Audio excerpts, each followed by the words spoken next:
Present perfect continuous tense, जैसा कि नाम से स्पष्ट है, प्रेजेंट परफेक्ट कंटिन्यूअस यानी वर्तमान काल में पूर्ण और कुछ कार्य अपूर्ण, यानी वर्तमान पूर्णापूर्ण काल।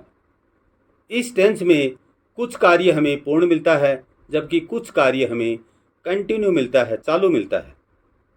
जैसे रमेश 5 साल से जयपुर में रह रहा है, तो इस वाक्य में स्पष्ट है कि कम से कम 5 साल तो वह पूर्ण कर चुका और अभी भी वह वहाँ पर रह ही रहा है, अभी उसने वहाँ रहना बंद नहीं किया। वे 7 दिन से क्रिकेट खेल रहे हैं, इसका मतलब उन्होंने 7 दिन तक कुछ तो क्रिकेट खेली है, वो पूर्ण कर ली और अभी भी क्रिकेट का खेल चालू है। रीना 2 घंटे से टीवी देख रही है, यानी रीना ने 2 घंटे टीवी देखने का काम पूर्ण कर लिया है और अभी भी देखना कंटिन्यू है। तो प्रेजेंट परफेक्ट कंटिन्यूअस यानी कुछ कार्य पूर्ण हो चुका है और कुछ कार्य अभी चालू है, ऐसे टेंस को हम प्रेजेंट परफेक्ट कंटिन्यूअस टेंस कहते हैं। हिंदी पहचान ये है कि हिंदी वाक्यों के अंत में रहा है, रही है, रहे हैं इत्यादि शब्द ही आते हैं, लेकिन वाक्य में हमें समय की अवधि अवश्य दी हुई होती है। वह समय की अवधि निश्चित भी हो सकती है और समय की अवधि अनिश्चित भी हो सकती है। बात करें हम अंग्रेजी पहचान यानी कीवर्ड्स की, तो अंग्रेजी सेंटेंस में हमें since, for plus time period अवश्य दिया हुआ होता है,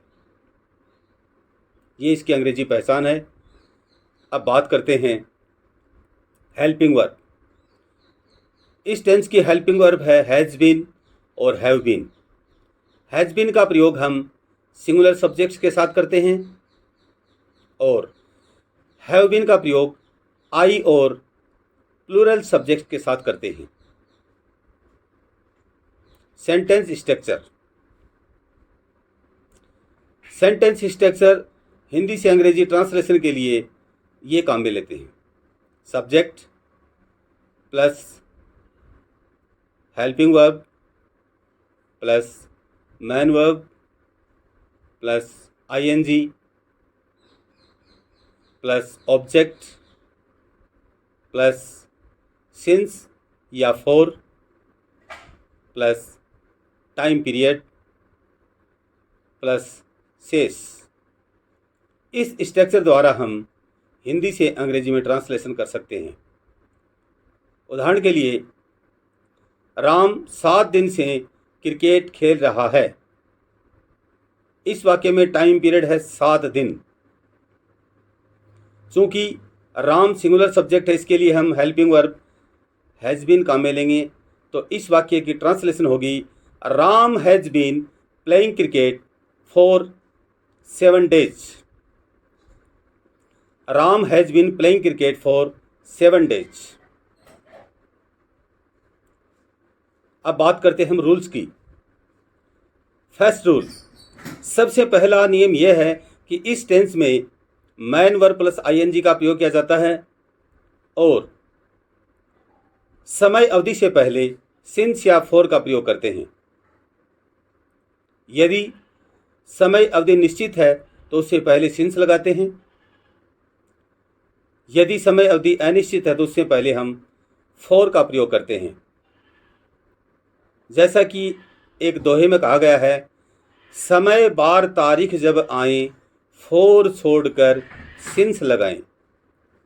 समय यानी बजे में, बार यानी सोमवार, मंगलवार, बुधवार, तारीख यानी 5 जनवरी, 8 फरवरी, 9 मार्च, 20 अप्रैल, यानी तारीख के साथ महीने का नाम साथ हो उसको हम तारीख कह सकते हैं। तो समय बार तारीख जब आए फॉर छोड़कर सिंस लगाएं।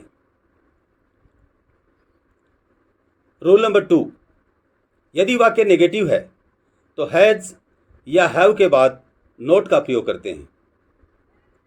तो वाक्य इस प्रकार से होगा, राम 7 दिन से क्रिकेट नहीं खेल रहा है। Ram has not been playing cricket for 7 days। यदि वाक्य इंटरोगेटिव हो तो हम सब्जेक्ट से पहले हैज़ या हैव का प्रयोग करते हैं। फॉर एग्जाम्पल, क्या राम 7 दिन से क्रिकेट खेल रहा है? Has Ram been playing cricket for 7 days। क्या वे 3 दिन से टीवी देख रहे हैं? Have they been watching TV for 3 days। इस तरह से हम इंट्रोगेटिव सेंटेंस बनाते हैं। अब हम एक छोटी एक्सरसाइज लेते हैं जिससे ये स्पष्ट हो जाएगा कि हम प्रेजेंट परफेक्ट टेंस का प्रयोग आखिर किस तरह से करते हैं। Simple, negative, interrogative, interrogative negative और मोर इंट्रोगेटिव, ये सभी सेंटेंस हम बना के देखते हैं जिससे बात स्पष्ट होती चली जाएगी। Thank you.